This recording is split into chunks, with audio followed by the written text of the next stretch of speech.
ప్రతి ఒక్కరు కూడా కస్టమర్స్ ఫస్ట్ ఈ వెంచర్లో కానీ ఇన్వెస్ట్ చేసుకోగలిగితే, ఇప్పటికిప్పుడు మీరు ఇన్వెస్ట్ చేసుకోగలిగితే మీకు ఫ్యూచర్లో, అంటే నేను 1 సంవత్సరానికో 2 సంవత్సరాలకో ఏదో మీకు అద్భుతాలు జరుగుతాయని నేను చెప్పను కానివ్వండి, మీకు లాంగ్ టర్మ్ ఒక 5 నుంచి 10 ఏళ్ల వరకు మీరు ఇన్వెస్ట్ చేసుకోగలిగితే చాలా మంచి అప్రిషియేషన్ అనేది ఈ వెంచర్లో మీకు దొరికే అవకాశం ఉందండి. ప్లస్ మీకు ముందే చెప్పినట్టు ఈజీ రీసేలబుల్ ప్రాపర్టీ, అది మెయిన్ కావాల్సి, మెయిన్ గా అది చూసుకోండి. అది కస్టమర్స్ కి మరీ చెప్తున్నాను, ఈజీ రీసేలబుల్ ఎక్కడ ఉంటుందో అక్కడ ఇన్వెస్ట్ చేయండి. అది మరీ నేను మీకు రిక్వెస్ట్ చేస్తున్నాను. అంటే మా దగ్గర కొన్నా మీరు వేరే దగ్గర కొన్నా ఎక్కడైనా సరే ఈజీ రీసేలబుల్ ఉందా లేదా అన్నది 1కి 10 సార్లు ఆలోచించండి.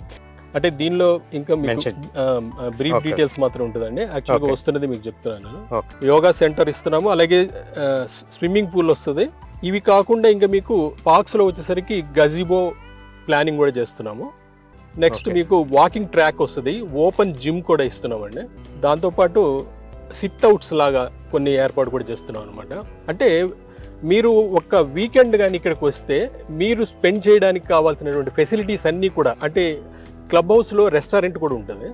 సో మీరు వీకెండ్ వచ్చి మీరు ఇక్కడ మీ ఫ్యామిలీతో హ్యాపీగా స్పెండ్ చేయొచ్చు అనమాట. ఆ విధంగా మనం ఫెసిలిటీస్ అన్ని కూడా ఇస్తున్నామండి.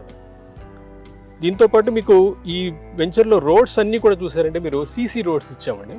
ఈ సీసీ రోడ్స్ కూడా మీరు నార్మల్ గా ప్రతి ఒక్క కంపెనీలో మీరు చాలా ప్రాజెక్ట్ చూసి ఉండొచ్చు. అవును, వాటిల్లో కంపేర్ చేసుకుంటే మన ప్రాజెక్ట్కి వచ్చేసరికి ఈ సీసీ రోడ్స్ కూడా మీకు ప్రతిదీ కూడా మనం డెప్త్ నుంచి మనకి 1 feet వరకు హైట్ ఇచ్చామండి. అంటే ఏదో నార్మల్గా మనము వెంచర్ వేయలేదనమాట.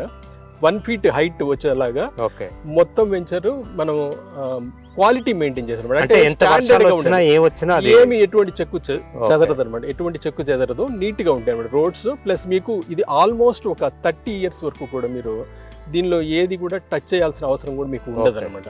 ఆ విధంగా మంచి క్వాలిటీ మెయింటైన్ చేసుకుంటూ వచ్చామన్నమాట ప్రాజెక్ట్ మొత్తం కూడా. అది కాకుండా మీకు అండర్ గ్రౌండ్ డ్రైనేజ్ సిస్టమ్ ఇవ్వడం జరిగింది. అండర్ గ్రౌండ్ కేబులింగ్ కూడా, అంటే ఎలక్ట్రిసిటీ కూడా మీకు అండర్ గ్రౌండే వచ్చింది అనమాట దీనిలో. సో ఈ అండర్ గ్రౌండ్ ఇప్పుడు ప్రతి ఒక్కరు కూడా అండర్ గ్రౌండ్ కేబులింగ్ ప్రిఫర్ చేస్తున్నారు కూడా. మనకి చూడడానికి కూడా నీట్ గా ఉండేది అది ప్రాజెక్ట్ కూడా. అదే కాకుండా మీకు అండర్ గ్రౌండ్ డ్రైనేజ్ లో కూడా ఏదో నార్మల్ పైప్స్ ఇవ్వడం కానివ్వండి అట్లా చేయలేదు మనము. దానిలో కూడా మనము క్వాలిటీనే మెయింటైన్ చేస్తాం. అంటే పెద్ద పైప్స్ ఇవ్వడం జరిగింది అనమాట.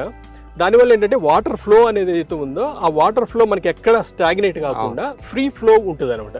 దానివల్ల మనకి ప్రాజెక్ట్లో ఎక్కడ వాటర్ నిలబడడం కానీ అట్లాంటివి జరగదు.